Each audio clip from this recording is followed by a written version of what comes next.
Okay,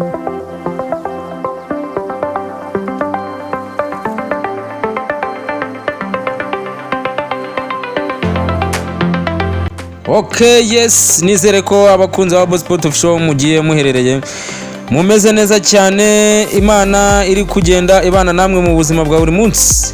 Rero ndi Habo abakuzaniye iki na amakuru y'imikino abagenda zamuka mu isi ya sport. Isi ya sport biri kuvugwamo ibintu byinshi, haba imikino ya football, basket ndetse n'indi mikino nk'amagare.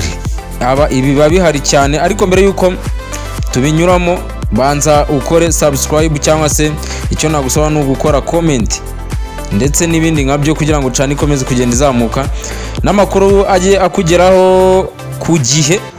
Rero mu isi ya sport ni byinshi. Championa ya Premier League yagarutse, uwo bita Ekitike, the new signing ya Liverpool muri iyi season kabisa, akaba ari we waje kugenda afungura Premier League ku mugoroba, ndetse n'andi makipe azabagenda zamuka muri weekend. Iyo bita Arsenal, The Gunners na Manchester United nazo zirahari. Ariko mu Rwanda iyo bita Royal Day Yanga African ije kugendera sare ibitego 3-1.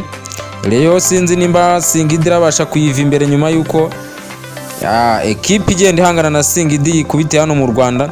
Ndetse n'andi makuru, APR ku cyumweru Power Dynamos iri hano mu Rwanda ndetse na Azam bizaba bigenda bikina muri iyi minsi. Wowe nukureho iyi na Sport, reka ngaruke mu kanya tuze tuyavugaho gake gake.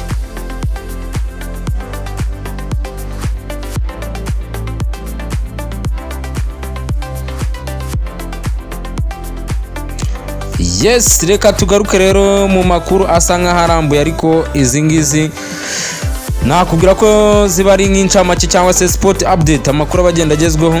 Rero narindi kugenda nkubwira muri make mu kanya gashize, nkubwira ni Royal Day yaje kugenda iba kuri uyu wa gatanu kabisa ku isaha saa 12 nibwo Rayon Sport yageraga mu kibuga na Yanga African. Hari habanje kuba ibintu byinshi, introduce ibintu bigiye bitandukanye, bazo trap bataramira abantu muri stade ndetse n'ibindi bikorwa byagiye biba, ariko igikorwa nyamukuru yari match Mbatura Mugabe, aho Rayon Sport ku isaha saa 12 yari itangiye yambikana kabisa, rwambikana hagati yayo na Azam hakiri kare ku munota nk'uwa gatandatu kabisa. Abakinnyi ba Azam bari bamaze kwitsinda igitego, ariko Rayon Sport ubona ko nta zindi mbaraga yakomeje kugenda yongeramo. Ikipe ya Yanga nk'ikipe ikomeye ku mugabane wa Afurika nago yarebeye izuba. Rayon Sport match yaje kurangira yikubise ibitego 3-1 cyangwa se comeback. Umutoza bita Afamia Lotfi ngo Rayon Sport avuga ati iki ni igipimo, abakinnyi banjye mbonye urwego bariho, kuba nakinnye ni ekipe ya mbere hano ku mugabane wa Afurika cyangwa se ekipe iri mu makipe meza ku mugabane wa Afurika, ni ibintu by'agaciro cyane. Rero Afamia Lotfi bamwe mu bakinnyi yaraje kugenda abanzamo ku ruhande rwa Rayon Sport, bari bagiye barangajwe imbere nk'aba Emery Bayisengi, uwo bita Fabrice yararimo, hari habanjemo ndetse na Serumogo Al, uwo bita Bing Bero yararimo, Habimana Yves from Rutsiro. Kipe ya Rutsiro kabisa yaje kugenda irekura no mukinnyi asinyishwa na Rayon. Urumva ko rero Afamia Lotfi yari afite abandi bakinnyi ku ntebe y'abasimbura haranga Richard yarari ku gatebe. Urumva ko umutoza Lotfi system yarari gukina inyuma, system azwi ubundi n'abakinnyi batatu no kuva muri Mukura, ariko n'ubundi byaje kugenda iyi system itamuhira neza cyane, bamurobamo ibitego 3 plutôt, yo ibona kimwe nacyo nazi uburyo cyabonetse kitsinzwe n'abakinnyi ba Yanga. Urumva ko iyi Rayon ni igipimo cyiza. Reka dutegereze turebe niba muri Confederation izabasha gukuramo Singida n'ubundi yara muri Tanzania iwabo wa Yanga. Ibindi reka tubitegereze tubirebe ku cyumweru ratawe inkera, iyo bita APR iraba ikina na Power Dynamos, nayo ni umunsi wayo, ni kwawita nk'umunsi wa APR Day ariko bawise inkera.